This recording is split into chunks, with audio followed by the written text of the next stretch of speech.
दोस्तों, कहानी की शुरुआत में हमें एक लड़का दिखाया जाता है जिसका नाम अकीरा था। अकीरा अपने ऑफिस जा ही रहा होता है कि तभी इसके पीछे कुछ ज़ॉम्बीज पड़ जाते हैं। अकीरा के दिमाग में बस यही बात घूम रही थी कि कहीं वो इनकी वजह से ऑफिस जाने से लेट ना हो जाए। और यही कहानी घूमती है 1 साल पहले, जहां अकीरा को एक बहुत बड़ी कंपनी में काम करने का मौका मिलता है। अकीरा भी इस जॉब से काफी खुश था। जब अकीरा पहले दिन अपने ऑफिस आता है तो इसका स्टाफ बहुत अच्छे से इसका वेलकम करता है। यहाँ कोसुकी नाम का एक शख्स भी होता है जो कि इस कंपनी का चीफ था और अब अकीरा इसी के अंडर में काम करने वाला था। वहीं अकीरा को साउरी नाम की एक एम्प्लॉय भी मिलती है जिसे देखकर अकीरा अपना दिल हार बैठता है। शाम को अकीरा के कोवर्कर्स उसे पार्टी देते हैं और यहाँ पर अकीरा अपने बारे में बताता है कि पहले वो रग्बी खेलता था। यही वजह है कि वो एकदम चुस्त तंदुरुस्त है।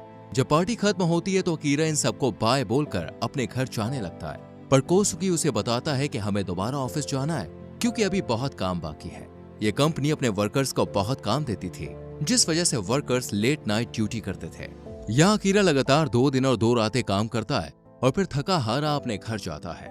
ऐसा अकीरा के साथ काफी दिन तक चलता रहता है। कंपनी में बाकी वर्कर्स तो ऐसे थे कि काम की वजह से अपने घर ही नहीं जाते थे और यहीं अपने सारे काम करते थे। इस कंपनी का चीफ कोसुकी भी बहुत खड़ूस था। वो आए दिन अकीरा की क्लास लगाता रहता था। ऐसे ही एक दिन अकीरा अपने दोस्त से मिलता है जिसका नाम केनिचिरो था।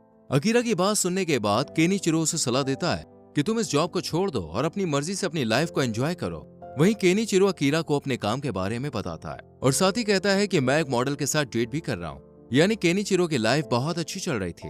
ये देखकर अकीरा को काफी बुरा लगता है और वो केनिचिरो के साथ झगड़ना शुरू कर देता है। वहीं ऑफिस में भी उससे कोई ठीक से बात नहीं करता है और सिर्फ साउरी ही उसका ध्यान रखती थी। इन सबसे अकीरा काफी डिप्रेस्ड हो गया था, लेकिन वो फिर से इस जॉब को नहीं छोड़ता है क्योंकि उसे लगता है कि कहीं दूसरी कंपनी में इससे ज्यादा स्ट्रिक्टनेस और काम हुआ तो, इसलिए वो यही काम करता है। एक दिन इन सबसे परेशान होकर अकीरा जब सुसाइड करने जा रहा था तो हमें इसके पीछे एक ज़ॉम्बी दिखता है। यहाँ पे हर जगह ज़ॉम्बी वायरस फैलना शुरू हो गया था। अगले दिन जब अकीरा अपने घर से नीचे उतरकर ऑफिस जा रहा होता है तो उसे अपना ही पड़ोसी किसी दूसरे इंसान को खाता हुआ मिलता है और यह अकीरा पर भी अटैक कर देता है। और यहाँ पे कहानी शिफ्ट होती है प्रेजेंट में, जहाँ अकीरा इन सब ज़ॉम्बीज से बचने के लिए यहाँ से भाग जाता है। इसी बीच एक हवाई जहाज निकल कर आता है जिसपे आग लग गई थी।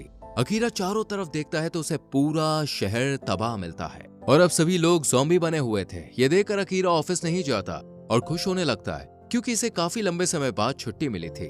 अकीरा सोचने लगता है कि अब उसे क्या करना चाहिए। तभी अकीरा को साउरी का ख्याल आता है और वो साउरी को मैसेज करता है। साउरी बताता है कि वो ठीक है और साथ ही अकीरा को अपनी लोकेशन भी भेजती है। इसके बाद अकीरा पाइप से नीचे उतरकर बाहर जाने लगता है और तभी उसे अपने 2 पड़ोसी मिलते हैं जो कि ज़ॉम्बीज से छुपे हुए थे। अकीरा इन्हें बताता है कि वो बाहर घूमने जा रहा है और राते में इनके खाने के लिए भी कुछ ले आएगा और फिर वो अपनी साइकिल उठाकर साउरी के घर पर आ जाता है जहाँ डोर पहले से ही अनलॉक था। अब अकीरा अंदर जाता है तो साउरी बहुत ज्यादा डरी हुई मिलती है क्योंकि उसके बॉस ने उस पर अटैक कर दिया था। इन दोनों का लव रिलेशन था, लेकिन अब ये ज़ॉम्बी बन गया होता है और फिर ये दोनों इसे मार देते हैं। लेकिन यहाँ साउरी को भी इसके बॉस ने काट लिया था, जिस वजह से साउरी धीरे धीरे ज़ॉम्बी बन जाती है और अकीरा पर अटैक कर देती है। ये देखकर अकीरा साउरी को अपने दिल की बात बताता है और फिर डोर अनलॉक करके यहाँ से चला जाता है। जब अकीरा पाइप से अपने घर जा रहा होता है तो उसे अपने पड़ोसी का घर खून से सना हुआ मिलता है, जिसे देखकर अकीरा को लगता है कि इन्हें भी ज़ॉम्बी ने मार दिया। ये देखकर अकीरा तय करता है कि अब वो सिर्फ वही चीजें करेगा जो कि हमेशा से करना चाहता है। अकीरा कॉपी में इन सब चीजों को लिखता है, जैसे रूम साफ करना, बाइक चलाना, बालों को कलर करना और एयर होस्टेस के साथ ड्रिंक करना। वो चाहता है कि ये सभी शौक पूरे करने के बाद भले वो ज़ॉम्बी क्यों ना बन जाए, उसे कुछ भी अफसोस नहीं। अगले दिन अकीरा अपना रूम साफ करता है और फिर मार्केट जाकर खाने पीने का सामान लाता है और फिर सलून में जाकर बाल भी कलर करवाता है।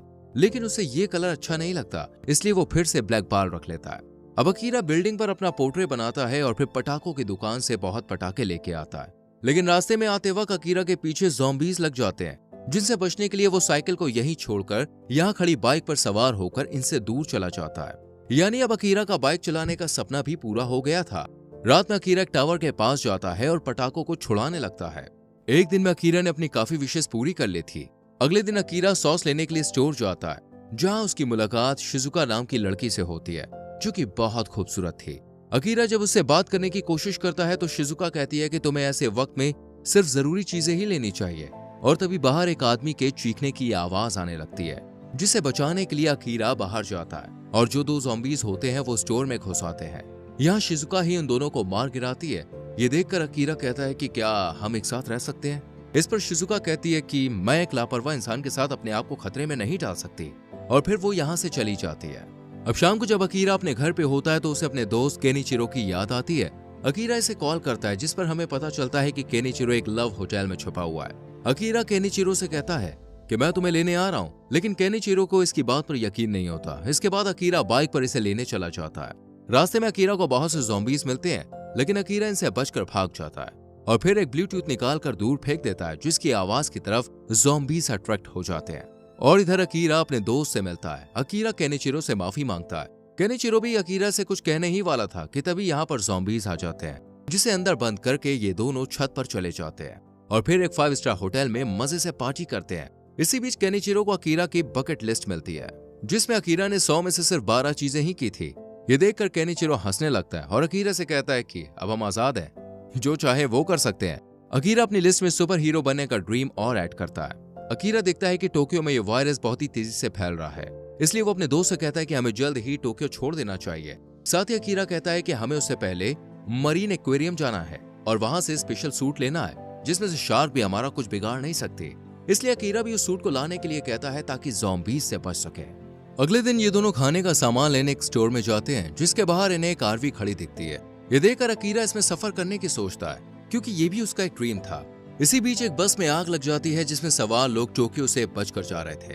ये देखकर अकीरा इन लोगों की हेल्प करता है और इनमें शिजुका और बस ड्राइवर भी होता है। ये सब स्टोर में छुप जाते हैं। यहाँ हमें पता चलता है कि ये सभी अपनी जान बचाने के लिए मरीन एक्वेरियम जा रहे थे, जहाँ अकीरा सूट लेने जाने वाला है। ये सब इसलिए वहां पे जाते हैं क्योंकि वहां ज़ॉम्बीज नहीं आ सकते हैं और वहां बहुत सारी मछलियां भी हैं, जिन्हें खाकर ये अपनी भूख को शांत कर सकते हैं। इसी बीच हमें एक बस ड्राइवर दिखाया जाता है, जिसको ज़ॉम्बीज ने काट लिया था, लेकिन वो इस बात को सबसे छुपाता है। यहाँ पर अकीरा को पता चलता है कि ये दोनों लड़कियां एयर होस्टेस हैं। बस फिर क्या था, अकीरा इनके साथ अपना ड्रिंक का सपना भी पूरा कर लेता है। वहीं केनिचिरो ड्रिंक के दौरान ही इन दोनों को पटा लेता है और यहाँ से लेकर चला जाता है। ये देखकर अकीरा को काफी बुरा लगता है और वो भी शिजुका से बात करने चला जाता है।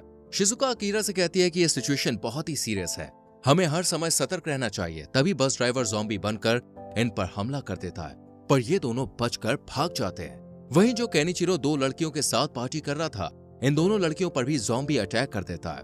केनिचिरो और अकीरा तो बचकर बाहर चले जाते हैं, पर शिजुका 3 ज़ॉम्बीज के बीच में फंसी रह जाती है, जिनका ध्यान भटकाने के लिए अकीरा और उसका दोस्त शटर खोलकर पटाखे छुड़ाने लगते हैं और फिर तीनों यहाँ से बचकर एक आरवी में बैठ जाते हैं।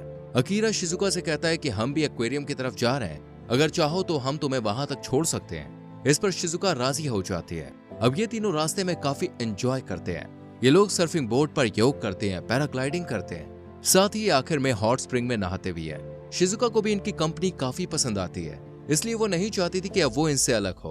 और फिर कुछ दिनों के बाद ये लोग एक्वेरियम पहुंच जाते हैं, लेकिन तभी रास्ते में कीले बिछी होने की वजह से आरवी का टायर फट जाता है और उनका एक्सीडेंट हो जाता है। अकीरा बेहोश हो गया था और जब वो होश में आता है तो उसे अपने सामने अपना चीफ कोसुगी खड़ा हुआ मिलता है। पहले तो अकीरा को यकीन नहीं होता, लेकिन फिर बाद में पता चलता है कि कोसुगी यहाँ एड शूटिंग के लिए आया था, लेकिन इन हालातों को देखते हुए उसने यही अपना काम जमा लिया था।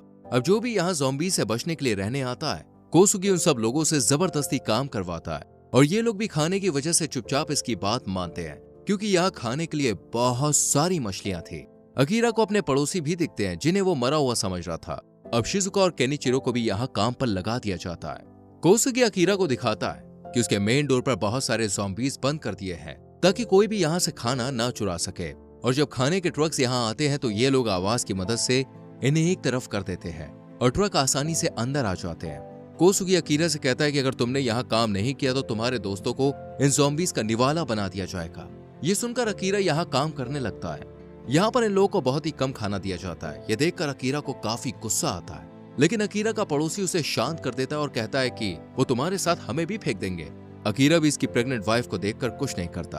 अगले दिन सप्लाई ट्रक में धोखे से एक ज़ॉम्बी अंदर घुस आता है और वहीं अकीरा का पड़ोसी शिजुका और अकीरा को लेकर बाहर पार्किंग एरिया में आ जाता है, ताकि ये लोग किसी भी कार में बैठकर यहाँ से बचकर भाग सकें। लेकिन इसी बीच उस ट्रक में ज़ॉम्बी निकलकर हमला कर देता है। आवाज को सुनकर ये सब ज़ॉम्बी भी बाहर निकल आते हैं और एक्वेरियम के अंदर घुस जाते हैं और इन्हें एक बड़ी सी शार्क निकल जाती है। वहीं दूसरी तरफ शिजुका और उसका दोस्त अकीरा से कहते हैं कि तुम्हें यहाँ से निकलकर अपने सपने पूरे करने चाहिए। इनकी बात मानकर अकीरा भी कोसुगी से साफ इनकार कर देता है कि अब वो यहाँ काम नहीं करेगा, भले ही वो उसे ज़ॉम्बीज के हवाले क्यों ना कर दे। इसी दौरान यहाँ ज़ॉम्बीज आ जाते हैं और इसी भगदड़ में अकीरा अपने साथियों को लेकर एक कमरे में छुप जाता है, लेकिन तभी उसे कोसुकी का ध्यान आता है, जो कि अब बाहर ही था। इसे लेने के लिए ये लोग फिर से बाहर जाते हैं और देखते हैं कि एक शार्क पानी से निकल आई है, जो कि अब ज़ॉम्बी बन चुकी है। लेकिन इन लोगों को लगता है कि यह पानी से निकलकर जमीन पर इन्हें कुछ नुकसान नहीं पहुंचाएगी। और तभी शार्क में से उन लोगों के पैर निकलने लगते हैं, जो कि मछली के पेट में है, इसलिए ये इनकी तरफ चलकर आने लगती है। ये देखकर फिर से सभी लोग कमरे में चले जाते हैं, लेकिन कोसुकी फिर से बाहर ही है।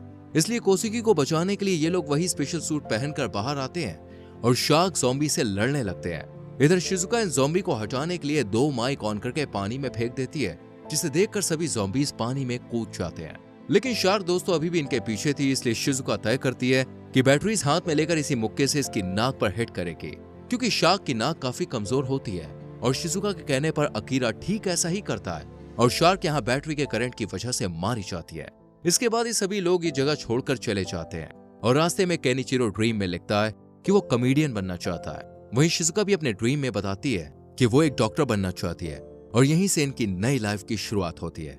दोस्तों, आपको वीडियो कैसी लगी कमेंट जरूर करना, वीडियो को लाइक और शेयर भी करना। आने वाली वीडियोस को देखने के लिए चैनल को सब्सक्राइब करके बेल आइकन प्रेस करें, जिससे आने वाली वीडियोस आपसे मिस ना हो। मिलते हैं अगली वीडियो में। Bye bye.